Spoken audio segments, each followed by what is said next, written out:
Hello everyone. आज का हमारा टॉपिक है पेस्टल मॉडल। आज हम बात करेंगे कि पेस्टल मॉडल एग्जैक्टली होता क्या है और पेस्टल मॉडल के कंपोनेंट्स क्या हैं, क्या क्या चीज़ें उसमें इंक्लूड की जाती हैं और क्यों कोई कंपनी पेस्टल मॉडल को कंसिडर करती है, क्यों ज़रूरी है किसी कंपनी के लिए पेस्टल मॉडल को कंसिडर करना। तो आइए हम स्टार्ट करते हैं इसे। सबसे पहले हम इसकी डेफिनेशन से स्टार्ट करेंगे कि पेस्टल मॉडल एग्जैक्टली होता क्या है। देखिए, यहाँ से स्टार्ट करेंगे। This is mainly an analysis for a tool use to identify the macro external forces facing an organisation. देखिए, अगर मैं बात करूँ तो किसी भी ऑर्गेनाइजेशन के दो तरीके के एनवायरनमेंट होते हैं। एक होती है आपकी माइक्रो एनवायरनमेंट और एक होता है मैक्रो एनवायरनमेंट। ये सिंगल सी है, MACRO, एग्जैक्टली ये मैक्रो एनवायरनमेंट है। तो दो तरीके के एनवायरनमेंट की बात हम यहाँ पे कर रहे हैं। जो पेस्टल मॉडल है वो आपका मैक्रो एनवायरनमेंट के अंदर आता है। अगर मैं बात करूँ माइक्रो एनवायरनमेंट की, तो माइक्रो एनवायरनमेंट मतलब होता है, फॉर एग्जांपल अगर मैं किसी एक इंडस्ट्री की बात करती हूँ या एक फर्म की अगर मैं बात करती हूँ तो वो माइक्रो में आती है। माइक्रो मतलब सूक्ष्म, जो बहुत छोटा है, एक छोटे लेवल पे। जब मैं बात मैक्रो की करती हूँ तो मैक्रो मतलब होता है बड़े लेवल पे, यानी कि मैं अगर पूरी इंडस्ट्री की बात करती हूँ तो वो मैक्रो लेवल पे आता है, सारी इंडस्ट्रीज़ जहाँ इंक्लूड होती हैं। और अगर मैं बात माइक्रो की करती हूँ तो मैं बात करूँ किसी एक पर्टिकुलर फर्म की। तो देखिए, कोई भी ऑर्गेनाइजेशन या तो माइक्रो लेवल पे इफेक्ट होती है या वो मैक्रो लेवल पे इफेक्ट होती है। यानी कि कंपनी, एक सिंगल कंपनी के भी कुछ फैक्टर्स होते हैं जिसकी वजह से उस पर असर पड़ता है। एक सिंगल कंपनी भी कई फैक्टर्स की वजह से इफेक्ट होती है, तो वो माइक्रो हो गया। पर जब बहुत सारी कंपनीज एक साथ, या आप कह सकते हो पूरी इंडस्ट्री जो है, जब वो इफेक्ट होती है एक साथ, तो वो मैक्रो फैक्टर्स में आ गया। और मैक्रो फैक्टर्स जो होते हैं वो एक्सटर्नल होते हैं। एक्सटर्नल मतलब होता है कि वो आपके बाहरी फैक्टर्स होते हैं, आउटसाइड द ऑर्गेनाइजेशन। जैसे पॉलिटिकल हो गए, जैसे आप अभी पेस्टल मॉडल के कंपोनेंट्स में ये चीज़ आप पढ़ेंगे। तो हम यहाँ पे मैक्रो एनवायरनमेंट की बात करें, यानी कि एक्सटर्नल फोर्सेस जो कि आउटसाइड द ऑर्गेनाइजेशन होते हैं और वो थोड़े बड़े लेवल के होते हैं। जब हम माइक्रो लेवल की बात करते हैं तो वो थोड़ा छोटे लेवल पे हो गया, कि अगर मैं किसी एक घर की बात करती हूँ तो वो माइक्रो हो गया। अगर मैं पूरी कॉलोनी या पूरे मैं शहर की बात करती हूँ तो वो मैक्रो हो गया। ठीक है, तो हम यहाँ पे इस वाले एनवायरनमेंट की बात करें, क्योंकि आपका पेस्टल मॉडल मैक्रो एनवायरनमेंट के अंदर आता है, माइक्रो में नहीं आता है, वो इस वाले एनवायरनमेंट में आता है। ठीक है, फिर देखिए, in marketing before any kind of strategy और टैक्टिकल प्लान। टैक्टिकल मतलब जब आप कोई रणनीति बनाते हो, it can be implemented, it is fundamental to conduct a situational analysis. Pestle forms a part of that and it should be repeated at regular stages to identify the macro environment. देखिए, जो आपकी pastel है वो कोई भी company इसलिए करती है ताकि वो जानना चाहती है कि मान लीजिए मैं कोई प्रोडक्ट मार्केट में उतार रही हूँ, या मैं कोई स्ट्रैटेजी है मेरी प्रोडक्ट को निकालने के लिए, तो वहाँ पे देखिए, यहाँ पे दिया है ना सिचुएशनल एनालिसिस। उस पर्टिकुलर पॉइंट ऑफ टाइम पे जिस समय मैं अपना प्रोडक्ट मार्केट में ला रही हूँ, तो मार्केट की एग्जैक्टली सिचुएशन क्या है उस समय, क्या पॉलिटिकल स्टेबिलिटी है, कैसी सरकार है, कैसी टेक्नोलॉजी चल रही है, मैं उसी के अकॉर्डिंग ही अपने प्रोडक्ट को मार्केट में ला सकती हूँ। तो वो आपका हो जाता है, ये चीज़ जो है आपका मैक्रो लेवल पे आपका पेस्टल मॉडल इंक्लूड करता है। और ये चीज़ें इसलिए ज़रूरी हैं क्योंकि आप अपने बिजनेस को बनाए रखना चाहते हो लॉन्ग रन में। ठीक है, पेस्टल मॉडल के कुछ कंपोनेंट्स हैं जो हम इसमें इंक्लूड करते हैं। जैसे देखिए, पेस्टल से P for political, E for आपका economic, S for here it goes social, T for technological, E for environmental and L for legal. ये सारे कंपोनेंट्स हैं। कंपोनेंट्स मतलब ये पेस्टल मॉडल का फुल फॉर्म है या एब्रीविएशन आप कह सकते हो। और पेस्टल मॉडल एक एक चीज़ों को इसी लेवल पे एक एक वो सब डिवाइडेड है। तो पहले हम ये पढ़ेंगे कि पेस्टल मॉडल क्यों इंपॉर्टेंट है, कोई कंपनी पेस्टल मॉडल को कंसिडर क्यों करती है। Whether it is a newly establish, ऐसे रखते हैं इसे, whether it is a newly established company और एन स्टैब्लिश एंटरप्राइज, यानी कि कंपनी चाहे आपकी नई नवेली अभी स्टैब्लिश्ड हुई हो या फिर वो पहले से ही स्टैब्लिश्ड हो। ठीक है, pastel can help every business owner in identifying the significant changes. देखिए, यहाँ लिखा हुआ है in the political, economic, social, technological, environmental and legal factors. It helps in the better strategic planning.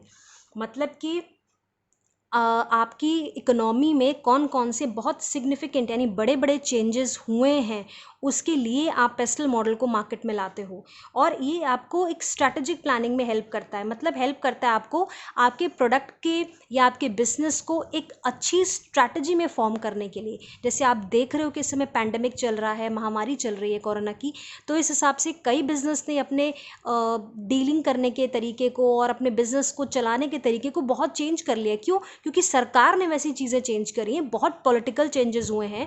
आप देखिए टेक्नोलॉजी बहुत चेंज हो गई है, आप देखिए अलग अलग ऐप्स आ गई है, सेमिनार की जगह वेबिनार्स होने लगे हैं, तो टेक्नोलॉजी में चेंजेस हो रहे हैं। तो अब कोई मार्केट में अगर कोई प्रोडक्ट नया आता है या कोई नया रणनीति अगर कोई अपने बिजनेस में बना रहा है नई, तो वो क्या करता है, वो सारी इन चीज़ों को उठाएगा, हर एक चीज़ को देखेगा, फिर वो मार्केट पे अपने प्रोडक्ट को लॉन्च करेगा। तो वो क्या कर रहा है, वो पेस्टल मॉडल को ही तो कंसिडर कर रहा है। और अगर वो नहीं कंसिडर करेगा तो उसकी बिजनेस ऑर्गेनाइजेशन ज़्यादा समय तक लंबी नहीं रह पाएगी। आप खुद सोचिए कि अगर कोई बंदा इस समय नया मार्केट में कोई प्रोडक्ट लाना चाह रहा है और वो टेक्नोलॉजिकल चेंजेस ना देखे, इस समय जो पैंडमिक चल रहा है उसमें जितने भी चेंजेस अभी टेक्नोलॉजी में आपने देखे होंगे कि बहुत सारे हुए हैं, नई ऐप्स आ गई हैं, सॉफ्टवेयर्स आ गए हैं, अपडेट्स बहुत सारे हुए हैं, तो वर्जन्स कई आ चुके हैं कई चीज़ों के।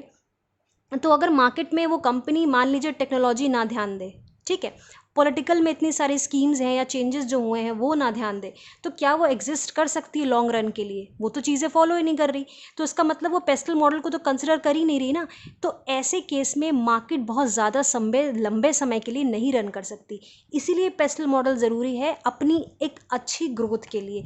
यानी कि अगर एक अच्छी स्ट्रैटेजिक प्लानिंग कोई कंपनी चाहती है कि वो अच्छे से अपने बिजनेस में धाक जमा सके, तो PESTLE model is very important for a company to exist in a business for a longer period of a time. एक लंबे समय के लिए अगर लॉन्ग रन में कंपनी को रन करना है तो PESTLE model is very important for that company. ठीक है, अब हम इसके कंपोनेंट्स को एक एक करके पढ़ेंगे। सबसे पहले हम यहाँ पे पढ़ेंगे पॉलिटिकल, यहाँ आता है हमारे पास, ठीक है। This includes factors like political stability, tax guidelines, trade regulations, safety regulations and employment laws. Actually अगर मैं बात करूँ पॉलिटिकल की, तो पॉलिटिकल में क्या है कि जैसे मान लीजिए कोई कंपनी है XYZ लिमिटेड कंपनी, अगर उसको किसी पर्टिकुलर मार्केट में अपने प्रोडक्ट को लॉन्च करना है या कोई भी मार्केट में जाना है, तो मान लीजिए वहाँ पे जो ट्रेड रेगुलेशंस है, यानी कि जो व्यापार का जो नियम कानून है, वो कहता है कि नहीं, आपकी एक्सेस वहाँ नहीं है, एक्सेस मतलब आपकी पहुँच वहाँ तक नहीं है, कंपनीज़ यहाँ पे नहीं करती, तो वो पॉलिटिकल में आता है कि सरकारें बदल रही हैं, सरकार चेंज हो रही है, या सेफ्टी रेगुलेशंस हैं, एम्प्लॉयमेंट के नियम कानून हो गए, ये सारे आपके पॉलिटिकल से रिलेटेड होते हैं। अगर इकोनॉमिक की मैं बात करूँ तो इसमें इन्फ्लेशन रेट्स है, इंटरेस्ट रेट, इसका भी एक एग्जांपल मैं दे सकती हूँ। जैसे मान लीजिए कि कोई XYZ कंपनी है, ठीक है, और उसको कोई प्रोडक्ट अपना मार्केट में लॉन्च करने जा रही है वो, और उसी समय उसको पता चलता है कि लेबर की कॉस्ट बढ़ गई है, तो उस कंपनी को लॉस होगा या प्रॉफिट? ऑब्वियसली उस कंपनी को बहुत लॉस होगा। लॉस एग्जैक्टली तो नहीं कह सकते, बट उसके खर्चे बढ़ जाएंगे। क्यों? जैसे मान लीजिए अभी गवर्नमेंट ने क्या किया हुआ है कि 182 की शायद दिहाड़ी चल रही थी, जिसको गवर्नमेंट ने शायद 202 के आसपास आके रोका है, ठीक है, तो यानी कि पर डे की दिहाड़ी बढ़ा दी है, तो लेबर्स को इतना पैसा मिलेगा। वेरी गुड, ये बहुत अच्छी चीज़ है, उनकी ग्रोथ के लिए है। ठीक उसी प्रकार से अगर मान लीजिए कि किसी प्राइवेट कंपनी में कोई लेबर वर्क कर रहा है और वहाँ पे लेबर की कॉस्ट बढ़ जाती है, जैसे मान लीजिए 10 रुपये लेबर अगर एक दिन का, बहुत मैं मिनिमम बता रही हूँ, 10 रुपये कोई ले रहा है मैं लेबर का, और वो 20 रुपये लेबर की कर दे, तो इससे प्रोडक्ट के प्राइस पे इफेक्ट पड़ेगा। तो अब मान लीजिए पहले कंपनी अगर 50 रुपये का बेच रही थी, तो अब वही प्रोडक्ट कंपनी को 60 रुपये का बेचना पड़ेगा, 60 का या 55 का, या कोई भी इतना कॉस्ट, मतलब कॉस्ट पहले से बढ़ जाएगी, तो इसका असर कंपनी पे भी पड़ेगा।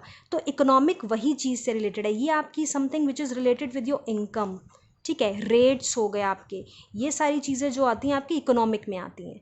तो अगर इन चीज़ों का असर आपके बिजनेस पे पड़ रहा है, आपके प्रोडक्ट पे पड़ रहा है, तो इसकी जानकारी आपको होनी चाहिए। आपको पेस्टल मॉडल फॉलो करना पड़ेगा, पहले से इन चीज़ों को एनालाइज करके रखना पड़ेगा कि इस तरीके से कि अगर मैं मेरे फ्यूचर में लेबर कॉस्ट बढ़ रही है, तो मुझे कैसे उससे डील करना है, ठीक है, हमें उससे भागना नहीं है, हमें उससे डील करना है।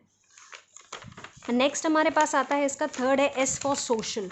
कि सोशल में क्या है, जैसे डेमोग्राफिक कैरेक्टरिस्टिक्स, यानी कि आपकी जो पॉपुलेशन समथिंग हो गया, आपकी जो डेमोग्राफी होगी, डेमोग्राफी आप कह सकते हो, जो भौगोलिक कुछ something which is related with the जो जोग्राफी से उससे हो गया। Custom and values of population, the population trends like age distribution, income distribution, मतलब social is something which is related with your society.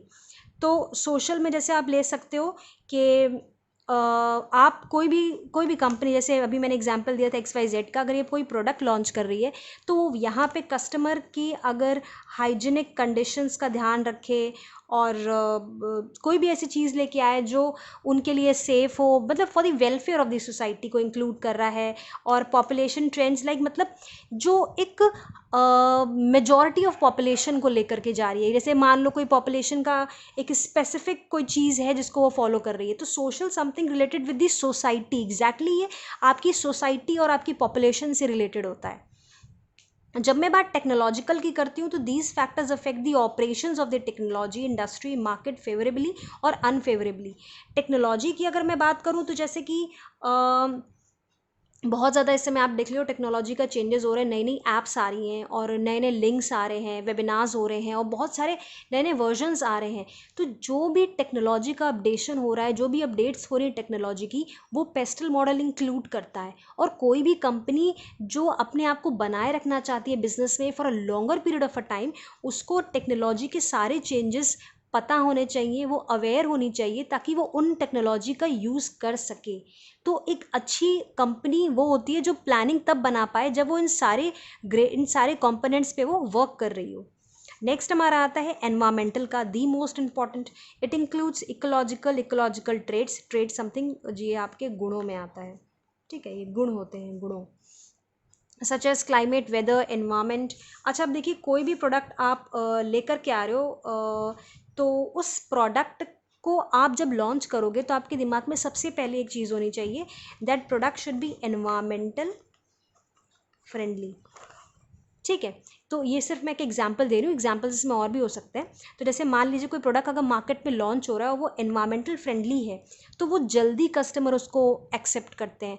और वजह भी ये होती है कि अगर आप कोई भी ऐसा प्रोडक्ट मार्केट में लेके आ रहे हो जो आपके क्लाइमेट, वेदर और इन सब चीज़ों पे उसका बुरा प्रभाव नहीं पड़ता है, तो ये भी बहुत बड़ी मतलब एक फेवरेबल पॉइंट है किसके लिए, कंपनी के लिए। तो कंपनी ये भी देखती है कि क्लाइमेट उस टाइम पे कैसा है, कैसी चीज़ें। अब देखिए, आप किसी ऐसी जगह पे जा रहे हो जहाँ बहुत गर्मी है, तो प्रोडक्ट्स का उस क्लाइमेट पर्टिकुलर या उस पर्टिकुलर चीज़ को देखते हुए प्रोडक्ट लॉन्च किया जाएगा। या किसी ऐसी जगह पे रह रहे हो यहाँ बहुत जहाँ सर्दी है, तो मतलब क्लाइमेटिक कंडीशंस को भी देखना एक बहुत इंपॉर्टेंट चीज़ है यहाँ पे। फिर बात यहाँ लीगल पे आती है। It includes labour laws, discrimination laws, consumer protection laws, copyright, patent laws. It shows that company must know what is legal and illegal to make trade successful without compromising ethics and principles. Ethics मतलब हो गया जो आपकी moral values होते हैं, कि ऐसा नहीं कि आप किसी प्रोडक्ट को झूठ बोल करके बेच दो। या जैसे बहुत पहले हुआ था कि किसी कंपनी ने ऐसा किया था, XYZ मान लीजिए कोई कंपनी थी, अपने प्रोडक्ट की उसकी प्रोडक्ट की क्वालिटी को इंक्रीज़ करने के लिए उन्हें कुछ ऐसी चीज़ों को मिला दिया था जिससे कि कस्टमर की सेहत पे असर पड़ रहा था। तो ये सीधा सीधा लीगल पे आता है कि आपके खिलाफ एक्शन हो सकता है, आपके खिलाफ पनिशमेंट जारी हो सकती है, या ये जो लीगल चीज़ें होती हैं वो आपकी यहाँ लीगल से रिलेटेड है। पॉलिटिकल और लीगल में बच्चे बहुत कंफ्यूज होते हैं। इसमें मेजर डिफरेंस ये है कि जब आपके अगेंस्ट कोई लीगल एक्शन लिया जा सकता है तो वो लीगल में आता है, कि आपने कोई कानून तोड़ दिया, आपने कोई सेफ्टी लॉ तोड़ दिया, या आपने कोई ऐसी चीज़ तोड़ दी जिसके एवज में आपके ऊपर केस चल सकता है या आपके ऊपर आपको जुर्माना हो सकता है, वो आपकी लीगल में आ गए।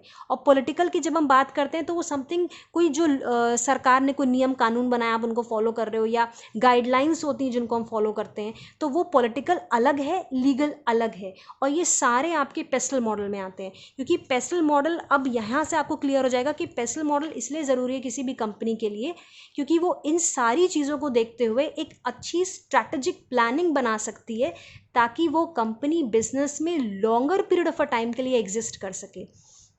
बस इसीलिए आपकी पेस्टल मॉडल इंपॉर्टेंट है। और ये मैक्रो लेवल पे आता है, मतलब मैक्रो एनवायरनमेंट, यानी कि कंपनी के बाहरी ऑर्गेनाइजेशन के जितने भी एनवायरनमेंट के फैक्टर्स हैं ये उनको इंक्लूड करता है. So that's all for the video today. If you liked it so please share and subscribe my channel और stay home, stay safe and take care. Thank you.